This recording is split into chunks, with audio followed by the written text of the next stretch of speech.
السلام علیکم ورحمۃ اللہ وبرکاتہ۔ آج ہم پڑھیں گے دراست الاسانید۔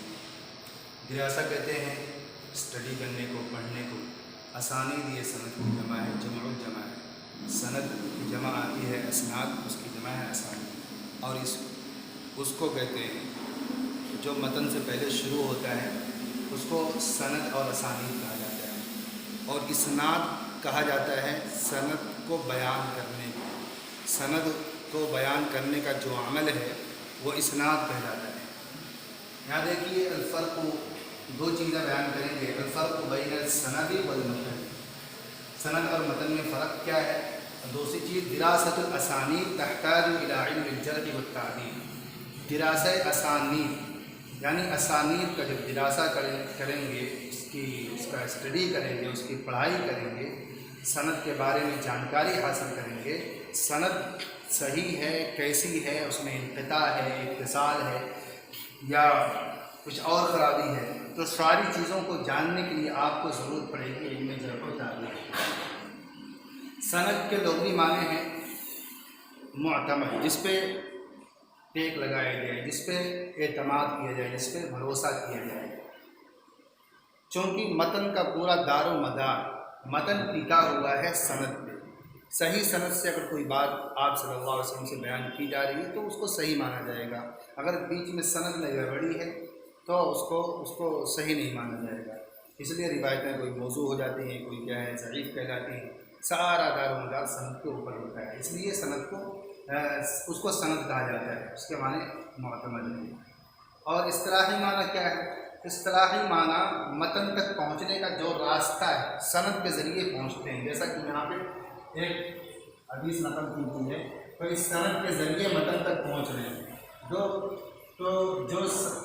متن تک پہنچنے کا راستہ ہے وہ طریقۃ المتن، متن کا راستہ ہے، اس کو سند کہا جاتا ہے۔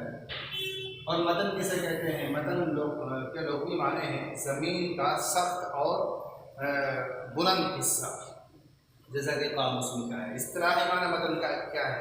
اصطلاحی معنی ہوا ما بعد السند، وہ ہے جو سند کے بعد ہو۔ سند کے بعد کیا ہے؟ یعنی سند کے اس کے بعد میں متن شروع ہو جائے۔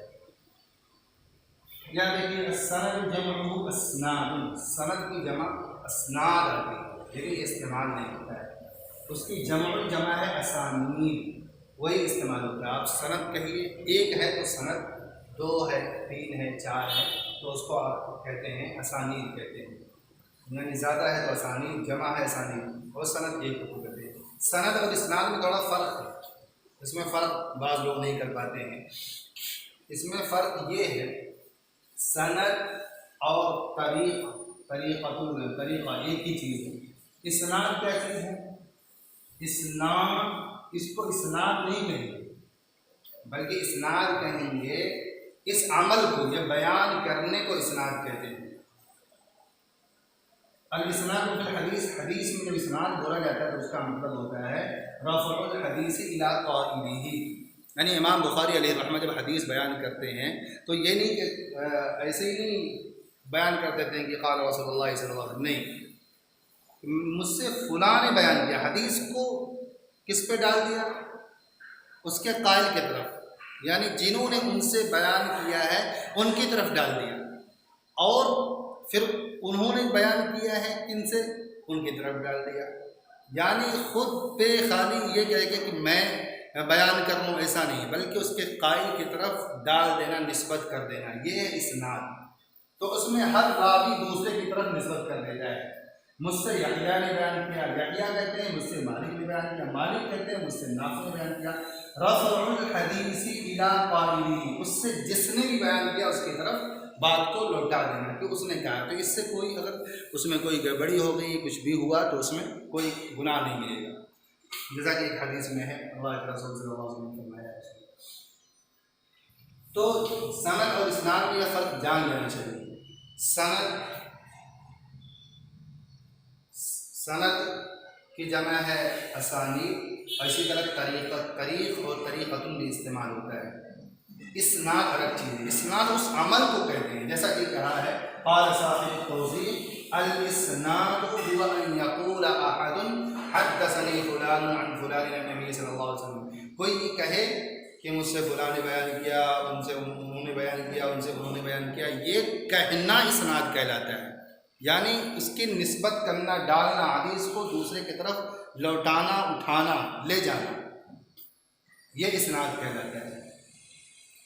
اب دیکھتے ہیں آگے، تو الفرق بین السند اور متن سمجھ میں آ گیا، سند اور اسناد میں فرق کیا ہے وہ بھی سمجھ میں آ گیا۔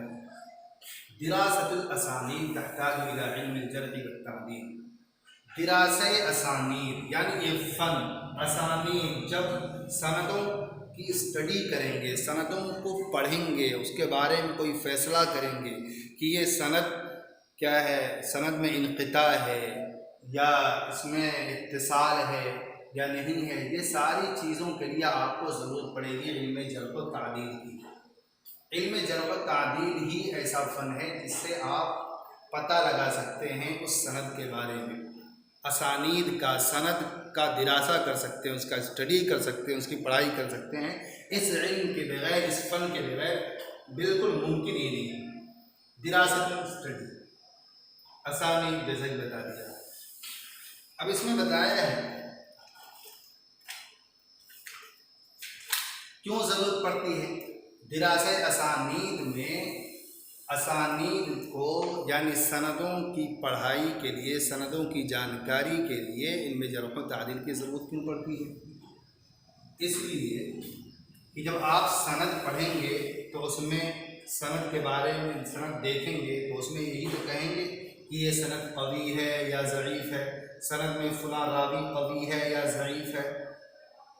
قوی اور ضعیف کا پتہ کیسے چلے گا؟ یہ علماء جرح و تعدیل ہی بتائیں گے، علماء جرح و تعدیل بتائیں گے۔ انہوں نے تراجم روات لکھی ہے، روات کے راویوں کے احوال لکھے ہیں، راویوں کے بارے میں ایک ایک چیز لکھ دی ہے کہ ان کی پیدائش کب ہوئی، وفات کب ہوئی، ان کی ملاقات کن سے ہوئی، کن سے علم حاصل کیا، ان کے استاد میں سے کن سے علم، کن سے حدیث، اگر وہ کس استاد سے لیں تو حدیث کو نہیں لیا جائے گا، کس سے لیں تو لیا جائے گا، کون سے ان کے استاد مقبول ہیں، کون سے مقبول نہیں ہیں، ان کی کس ایج تک ان کی حدیثیں مانی جائیں گی، ساری پوری تفصیلیں لکھ کے رکھ دی ہیں۔ تو جب دراست الاسانید کریں گے یعنی سند کی اسٹڈی کریں گے، سند کے بارے میں پڑھیں گے، سند کے بارے میں آپ کوئی فیصلہ کریں گے تو آپ کو اس فن کی ضرورت پڑے گی، کیونکہ سند میں آپ یہی کہیں گے کہ راوی قوی ہے یا ضعیف ہے، یا اس کا سبب بیان کریں گے تو بھی اسی علم کی ضرورت پڑے گی۔ تراجم روات میں جو کتابیں لکھی گئی وہ اسی علم سے متعلق ہیں۔ سند کے بارے میں کہیں گے سند متصل ہے تو کیسے کہیں گے؟ وہ یہی بتائیں گے، علماء جرح و تعدیل ہی بتائیں گے جنہوں نے کتابیں لکھی تراجم روات راویوں کے بارے میں کہ ان دونوں راویوں کا اتصال نہیں، انہوں نے ان سے ملاقات نہیں کی ہے، ان کی ملاقات ان سے نہیں ہوئی ہے تو انقطاع بتائیں گے۔ اتصال، ان کی ملاقات ان سے ہوئی ہے تو بتائیں گے، تو اتصال یعنی ان کی ملاقات ہوئی ہے، انقطاع نہیں ہوئی، یہ ساری چیزیں اسی علم سے۔ موالید الروات و وفیاتہم، یہ بھی دونوں چیزیں کیا ہے، روات کے پیدائش، ان کی وفات کب ہوئی ہے، وہ سب اسی میں ملے گا۔ مرسل ہے یا موصول ہے، آپ صلی اللہ علیہ وسلم تک پہنچ رہی ہے یا نہیں پہنچ رہی ہے، یہ بیان کرنے والا تابعی ہے یا صحابی ہے، کیسے پتہ چلے گا؟ ہر آدمی کیسے جان پائے گا کہ یہ فلاں جو ہے، ایک جیسے نام ہوتے ہیں تو یہ آدمی کیا ہے، تابعی ہے یا صحابی ہے، یہ کیسے معلوم ہوگا، یہ راوی کیا ہے؟ تو وہ ساری چیزیں آپ کو مرسل ہے، موقوف ہے، مرسل اور موصول کا جاننا، اس پہ اس کا وہ ہے کہ آپ پہلے یہ جانیں کہ یہ راوی صحابی ہے یا تابعی ہے۔ آپ یہ نہیں جاننے کہ صحابی تابعی ہے راوی، تو کیسے کہیں گے کہ وہ مرسل ہے یا موصول ہے؟ پہلے یہ جاننا ضروری۔ وہ کہاں سے معلوم ہوگا؟ تراجم روات سے معلوم ہوگا۔ تو خیر، اس سے پتہ چلا کہ اسانید میں غور و فکر کرنے کے لیے اور سند کے بارے میں آپ جب پڑھیں گے، اس میں فیصلہ کریں گے، دیکھ بھال کریں گے، اس میں غور و فکر کریں گے، اس کا دراسہ کریں گے تو آپ کو علم جرح و تعدیل کی ضرورت پڑے گی۔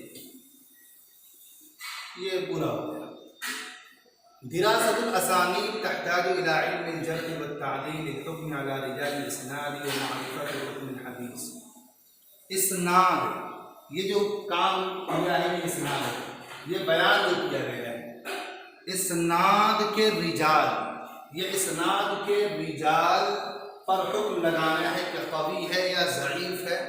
اس کے لیے ضرورت کس کی پڑے گی؟ علم جرح و تعدیل کی ضرورت پڑے گی. جیسے یہاں بتا دیا گیا پہلے کہ یہاں بتایا گیا قوی اور ضعیف بتانا ہے، تو کہاں سے معلوم ہوگا؟ علم جرح و تعدیل سے معلوم ہوگا. علماء جرح و تعدیل نے ان کے بارے میں کیا کہا ہے اپنی کتابوں میں. اگر کیا ہے جرح کی ہے تو مجروح ہو جائیں گے، ان کی حدیثیں ضعیف کہلائیں گے، اور قوی ہیں اور عادل ضابط ہیں تو قوی کہلائیں گے. تو خیر دراست اسانید میں علم جرح و تعدیل کی ضرورت پڑتی ہے. کیوں پڑتی ہے؟ اسناد کے، سند کے راویوں پر حکم لگانے کے لیے کہ وہ قوی ہے یا ضعیف ہے. اسی طرح حدیث کے حکم کی معرفت، یہ حدیث کیا کہلائے گی اس کی بھی جانکاری کے لیے بھی ضروری ہے. آگے دیکھیے شروط قبول الراوی، راوی کے قبول کرنے کی شرطیں، راوی کے قبول کرنے کی شرطیں کتنی ہیں؟ بتا رہے ہیں 2 شرطیں. لہو شرطان اساسی، یعنی قبول راوی کی 2 شرطیں. پہلی شرط العدالت والضبط، پہلی شرط عدالت ہے اور دوسری شرط ضبط. عدالت کا مطلب کیا ہے آپ جانتے ہی ہیں، نہ یکون راوی مسلم ہو، عاقل ہو، بالغ ہو، اور اسباب فسق سے محفوظ ہو، اور نبوت کے خلاف کاموں سے بھی کیا ہے محفوظ ہو، تو عدالت کہلائے گی. اور ضبط کیا چیز ہے؟ راوی غیر سیء الحفظ ہو، یعنی حافظہ اس کا بگڑا ہوا نہ ہو، بہت زیادہ غلطیاں نہ کرتا ہو، صفات کی مخالفت نہ کرتا ہو، اور بہت زیادہ وہم نہ ہوتا ہو، بہت زیادہ غافل نہ رہتا ہو. یہ ساری چیزیں نہ ہو تو وہ ضابط کہلائے گا. تو 2 چیزیں ضروری ہیں راوی کے اندر، ایک عدالت، دوسری ضبط. عدالت اور ضبط کا ہونا ضروری ہے. یہ دونوں چیزیں اگر ہیں تو راوی کو قبول کیا جائے گا، اس کی حدیث قابل قبول ہوگی. اب بات یہ رہی کہ عدالت کا ثبوت کیسے ہوگا، کیسے پتہ چلے گا کہ وہ عادل ہے، کیسے معلوم ہوگا، کون بتائے گا؟ کہتے ہیں تثبت العدالت بأحد امرین، عدالت کا ثبوت 2 امروں میں سے ایک امر سے ہو جاتا ہے. یا تو علماء جرح و تعدیل بتا دیں کہ فلاں راوی، اب اپنی کتابوں میں لکھ دیں یا کہہ دیں، بیان کر دیں لوگوں سے، یا کوئی کسی مجلس میں بیان کر دیں، کوئی کہتے ہوئے سن لے، یا اپنی کتابوں میں لکھ دیں، یا تو کتابوں میں لکھ دیں یا مجلس میں بیان کریں کہ فلاں راوی بہت اچھا ہے، فلاں راوی صحیح ہے، بہت ثقہ ہے. جیسا بھی بیان کریں وہ الفاظ آگے آئیں گے کون کون سے الفاظ ہوتے ہیں. تو یا تو علماء جرح و تعدیل بیان کر دیں، یا وہ اتنا مشہور ہو کہ لوگوں کو ان پر اعتماد ہو. علماء جرح و تعدیل کی ان کو ضرورت ہی نہ ہو. جیسے امام مالک رحمۃ اللہ علیہ، امام احمد بن حنبل رحمۃ اللہ علیہ، امام شافعی رحمۃ اللہ علیہ، امام اوزاعی رحمۃ اللہ علیہ، عبداللہ بن مبارک رحمۃ اللہ علیہ. یہ جتنے بڑے بڑے، سفیان ثوری رحمۃ اللہ علیہ، بڑے بڑے لوگ ہیں، یہ اتنے مشہور ہیں کہ کسی کے کہنے کے محتاج نہیں کہ ان کو کہا جائے کہ یہ عادل ہیں. وہ خود ہی مشہور ہیں اتنے زیادہ عدالت اور ثقہ میں. اب بات آئی، چلیے عدالت 2 چیزوں سے ثابت ہو جاتی ہے، یا تو علماء جرح و تعدیل بتا دیں، یا وہ اتنا مشہور ہو کہ وہ محتاج ہی نہ ہو کسی کے تعدیل کا. ضبط راوی کیسے پہچانا جائے گا؟ ضبط راوی اس طرح پہچانا جائے گا کہ راوی ضابط ہے، سیء الحفظ نہیں ہے، فاحش الغلط نہیں ہے، اور کثیر الاوہام نہیں ہے، مغفل نہیں. کیسے پہچانا جائے گا؟ وہ اس طرح پہچانا جائے گا کہ اس کی روایتوں کو دیکھا جائے گا کہ اس کی روایتیں، بڑے بڑے جو ثقہ ہیں، متقنین ہیں، ان کی روایتوں کی مخالفت تو زیادہ نہیں کرتا ہے. اگر نہیں کرتا ہے تو اس کو بھی ضابط مانا جائے گا. تھوڑا موڑا کرتا ہے تو چل جائے گا، لیکن زیادہ کرتا ہے تو پھر ضابط نہیں مانا جائے گا. یہ رہا آج کا سبق. انشاءاللہ آگے اور کچھ چیزیں بچی ہوئی ہیں، اس میں الفاظ جرح و تعدیل اور ان کے مراتب، ان کے احکام کیا ہیں، انشاءاللہ اگلی ویڈیو میں اس کو بیان کیا جائے گا. امید ہے کہ آپ حضرات کو سمجھ میں آیا ہوگا. اگر نہ سمجھ میں آیا ہو کچھ بھی تو آپ کمنٹ کر سکتے ہیں. السلام علیکم ورحمۃ اللہ.